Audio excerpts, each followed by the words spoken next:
Hi everyone, we are here with Leeza Mangaldas at the Hindu Lit Fest with her book, The Sex Book. So we are going to start off. What are you reading right now? I'm reading a book called I Love Dick.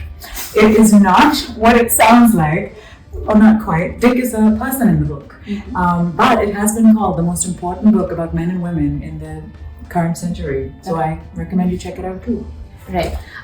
Secondly, what is the weirdest or the most common sex myth that you have debunked or you've come across? I think one of the most common sex myths is that women's pleasure is difficult or too much to ask for or takes too long.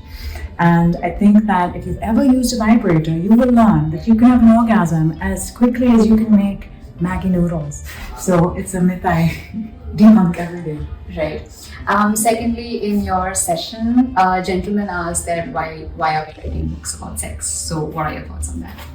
I thought that was so funny. Of course, it's going to be an old man, right? Upper caste, upper class.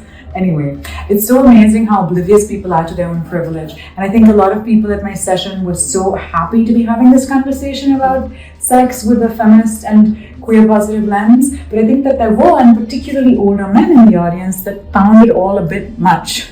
Right? And it was so interesting that this man was like, why do we have to have these discussions? Why do we need these books? But I was like, sir, why did you come here? Yeah. Clearly even you thought there was something to be said, right? And at the end actually he came up to me and said, I'm sorry. And he gave me like an avuncular blessing. Oh. Like, well done, like this he did. He was like, maybe I need to think about my opinions. And because I tried to answer respectfully that, what's the tip of the iceberg, the conversation still, there's been such a lack of it. But I mean, sex is a topic that's been so taboo and so stigmatized for so long. But I think the sight of a young, unmarried woman talking openly about sex, joyfully about sex, without shame about sex, is a transgressive thing still. Not just in India, but in much of the world. Yes. And so while most people seem to be on board with this, I think it sometimes ruffles some feathers too.